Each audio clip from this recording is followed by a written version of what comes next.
नमस्कार देवी और सज्जनों, मेरा नाम है मुकुल देव वृक्षपति। आप लाइव टाइम्स टीवी देख रहे हैं और हिमाचल की बात का समय हो चला है। जी हाँ, हिमाचल प्रदेश के बारे में जितनी भी जानने लायक खबरें हैं, जितने भी जानने लायक समाचार हैं, जिस पे विचार विमर्श चिंतन करना चाहिए, वो सब आप लोगों को इस बुलेटिन में हम परोस कर देते हैं। कोई हो हल्ला नहीं, कोई बड़ी बात नहीं, कोई ऐसी बात ही नहीं जो यहां पर सेंसेशनलाइज करे न्यूज को। प्रयास रहता है आपको सटीक खबर दे, जरूरी खबर दे, और क्या खबरें यहां पर हमारे बीच में है। सबसे पहले कोरोना के बढ़ते मामलों को देखकर क्या पाबंदियां दोबारा लगाना उचित रहेगा, इस पर विचार विमर्श हम करेंगे। साथ में स्कूल बंद है, शराब की दुकानें बंद है, चुनाव कल यहां पर मतदान यहां पर कल होगा, उसके बारे में बात करेंगे। इसके साथ साथ हम यहां पर बात करेंगे चुनाव आयोग को भेजी गई कंप्लेंट्स के बारे में। उसी के साथ एनआईटी के बच्चों ने बहुत अच्छा प्रदर्शन करते हुए अपने लिए करोड़ों के पैकेज लिए हैं, उस पर भी हम यहां पर बात करेंगे। अगर आप नौकरी की इच्छा रखते हैं तो यहां पर सरकार द्वारा जो नौकरियों के पद यहां पर सृजित किए गए हैं उनके बारे में आप लोगों को जानकारी देंगे।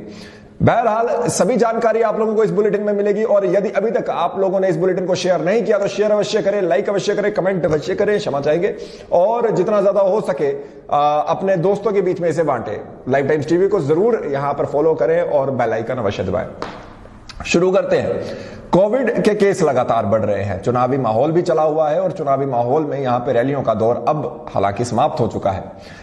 यहां पर इलेक्शन कमीशन ऑफ इंडिया यानी कि चुनाव आयोग को कुछ यहां पर दोनों दलों द्वारा अलग अलग तरह से कंप्लेंट की गई है दूसरे दलों के लिए। यानी भारतीय जनता पार्टी ने कहा है कि कांग्रेस की प्रतिभा सिंह यहां पर चुनाव रैलीज कर रही है।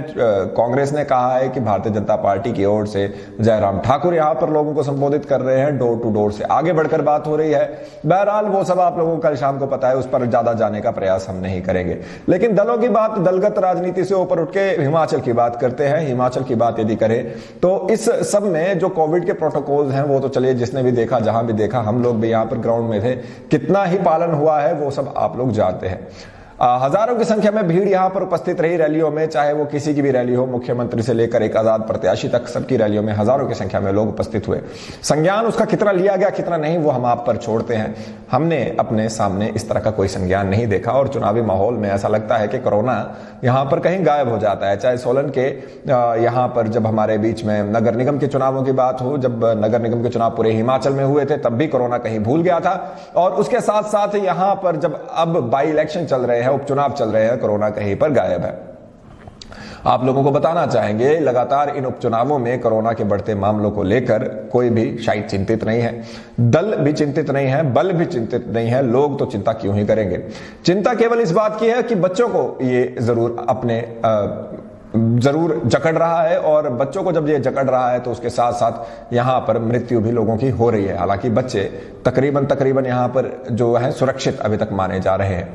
समस्या क्या है? समस्या ये है कि कोविड-19 का 100% वैक्सीनेशन यहां पर हिमाचल प्रदेश में हो चुका है। मैं ऐसा थोड़ा हालांकि जल्दी कह रहा हूं, लेकिन 100% वैक्सीनेशन दोनों डोज की हम उसकी ओर अग्रसर हैं।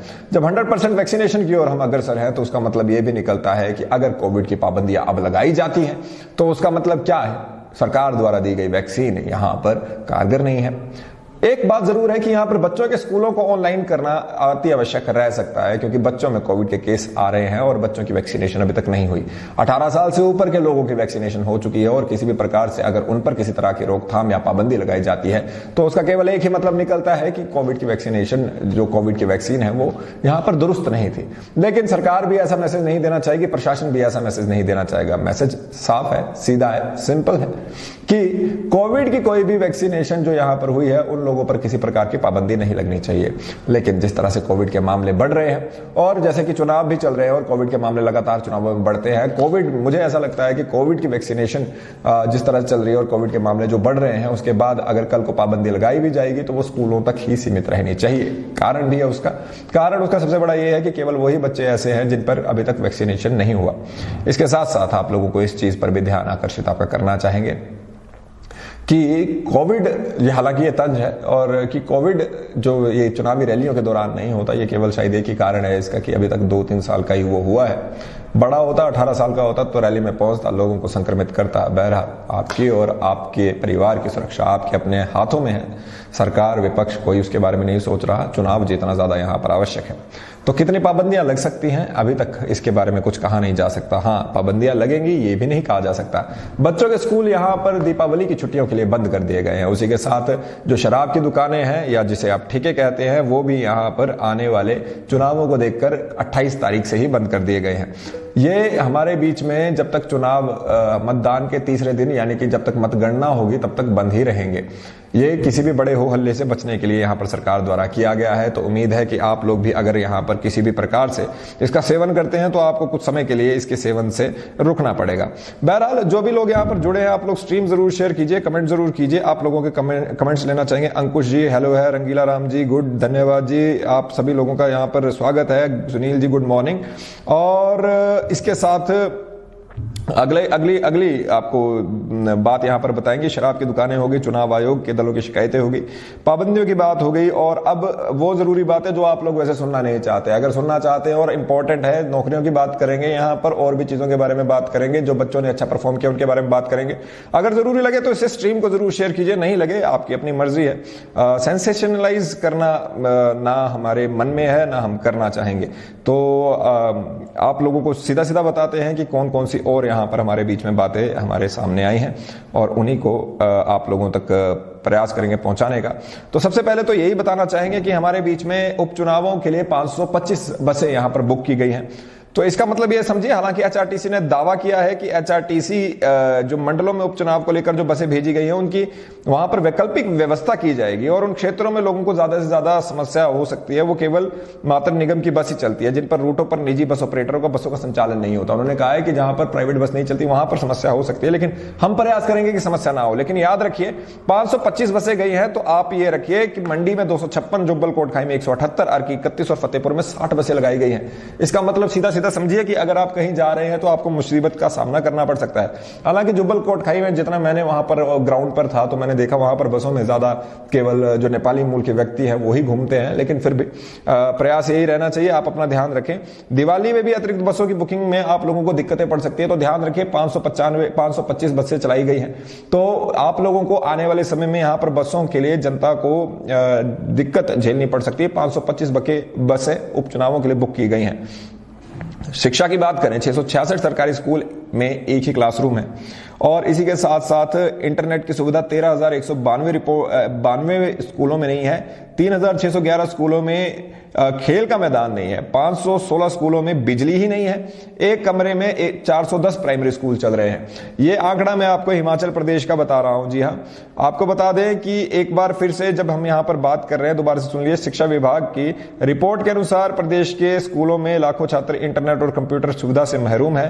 15,323 सरकारी स्कूलों में से जो 12,151 स्कूलों में कंप्यूटर और 13,192 स्कूलों में इंटरनेट सुविधा नहीं है। दिव्यांग विद्यार्थियों के लिए 13,687 स्कूलों में विशेष शौचालय की सुविधा उपलब्ध नहीं है।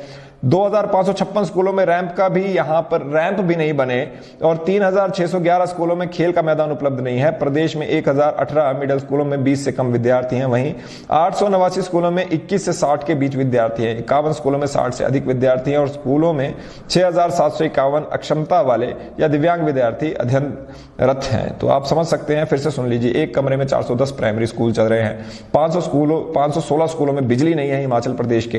13,192 स्कूलों में इंटरनेट की सुविधा नहीं है, और 3,611 स्कूलों में खेल का मैदान ही नहीं है।